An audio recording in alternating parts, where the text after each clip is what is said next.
নমস্কার বন্ধুরা, রান্নাঘরের টুকিটাকিতে আপনাদের সকলকে স্বাগত। আজ আমি আপনাদেরকে ডিমের ঝোলের একটা রেসিপি দেখাবো যা চিকেনের স্বাদকেও হার মানাবে।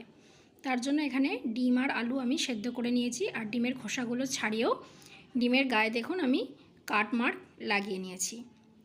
এবার একটা কড়াইয়ের মধ্যে বেশ কিছুটা তেল আমি গরম করতে দিয়ে দিয়েছি। দেখুন তেলটা গরম হয়ে গেছে। এবার তেলের মধ্যে আমি দিয়ে দেবো হাফ চামচ নুন আর হাফ চামচ হলুদ গুঁড়ো। দেখো ভালো করে কড়াইয়ের চারিধারে এভাবে তেলটাকে ছড়িয়ে দেব। এবার সেদ্ধ করে রাখা ডিমগুলোকে আমি একে একে এই তেলের মধ্যে দিয়ে দিচ্ছি। দিয়ে নাড়িয়ে চাড়িয়ে ডিমগুলোকে আমি একটু লাল লাল করে ভেজে নেব।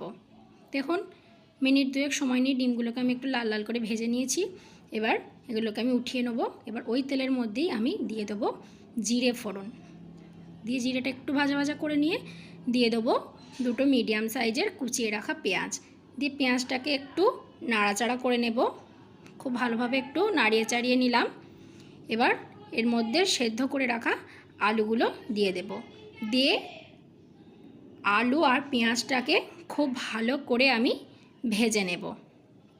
দেখুন মিনিট দুয়েক সময় নিয়ে আলু আর পেঁয়াজটাকে আমি খুব ভালো করে ভেজে নিয়েছি। এবার আমি এর মধ্যে দিয়ে দেবো আদা, রসুন আর কাঁচা লঙ্কা বাটা, আর দিয়ে দেবো নুন, হলুদ, লঙ্কা গুঁড়ো আর জিরে গুঁড়ো, আর দিয়ে দেবো সামান্য পরিমাণে জল। এখানে আমি 2 চামচ মতন জল দিয়ে দিলাম। দিয়ে মশলাটাকে আমি খুব ভালো করে কষাতে থাকবো।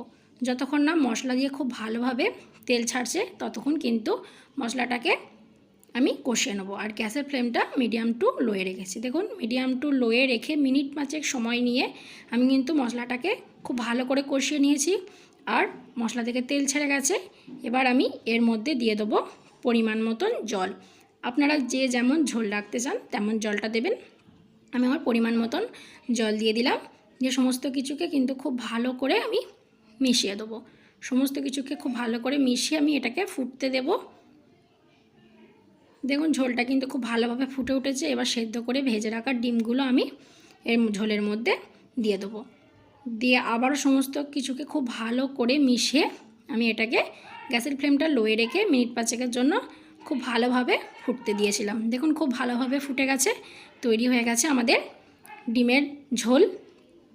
এইভাবে ডিমের ঝোল রান্না করলে খেতে কিন্তু দারুণ হয়। তো কেমন লাগলো কমেন্টে অবশ্যই জানাবেন। ভালো লাগলে একটা লাইক করে চ্যানেলটাকে সাবস্ক্রাইব করে দেবেন। ধন্যবাদ।